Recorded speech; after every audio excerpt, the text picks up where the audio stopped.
Hello, I'm Nigel Isaac Cumberbatch, and this is another episode of The Art of Art.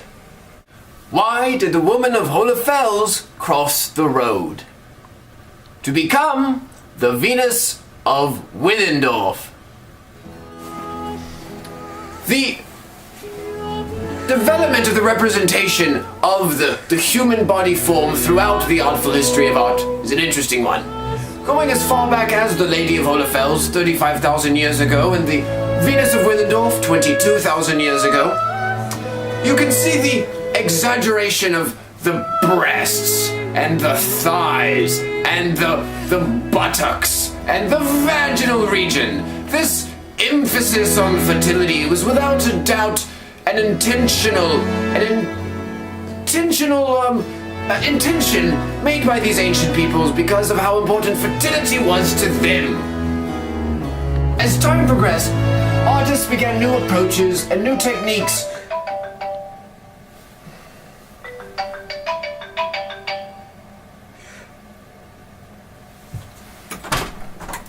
Yes. No. No, of course not. Yes, I can. Well, he's your son too. I think you should go talk to him. No, I will go talk to him. Yes, I'll go talk to him. You should talk to him too. He's also your son. No. Look, I really don't need you calling me right now, okay? It's your shit's still all over the apartment. It's like you're always breathing down my neck in every room. No. Hello.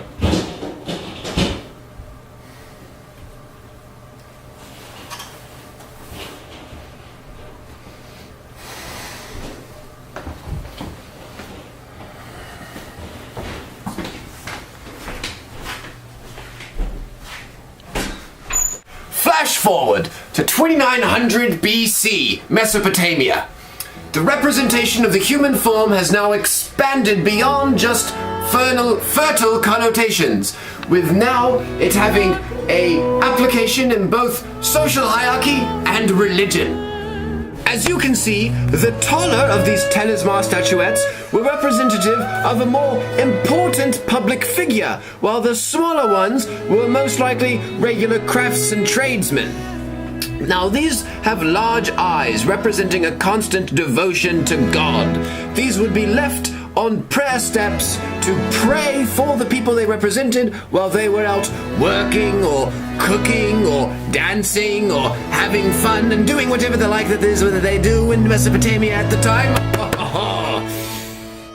Now that the representation of the human form has reached social and religious connotations, there's only one place left to go: the human relationship and how they're represented in art. Human relationships like family.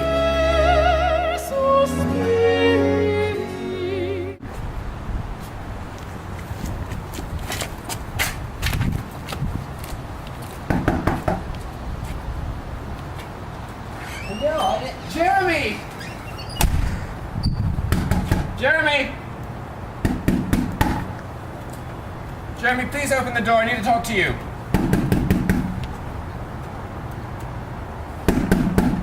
What, Dad? What could you possibly... Your mother called me and she What told could me you possibly want to talk to me about right now? You abandoned me so long ago. You think you're gonna crawl up to my doorstep right now? Van Gogh over me. You picked fucking Rembrandt over your own son. Your mother told me what happened! Please open the door!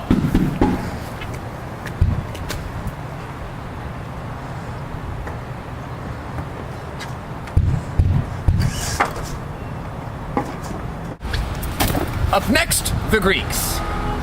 With their masterful representation of the human form and their contrapposto stature and their minute attention to detail, they brought us into the world of an accurate representation of the human body. The Greeks loved the human body. The Olympics, of course, were a celebration of an athletic form, and the art represents as such, with attention particularly to the muscles.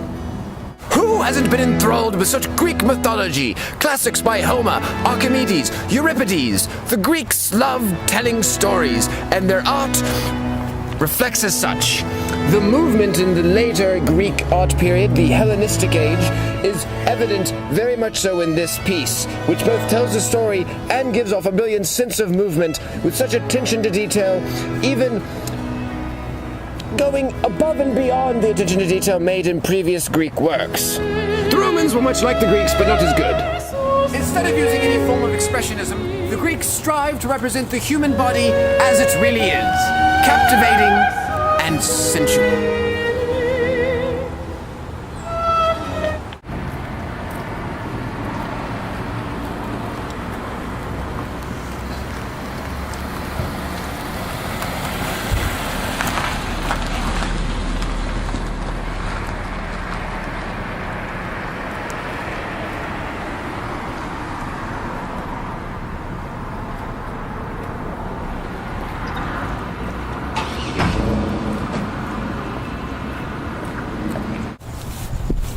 And there you have it.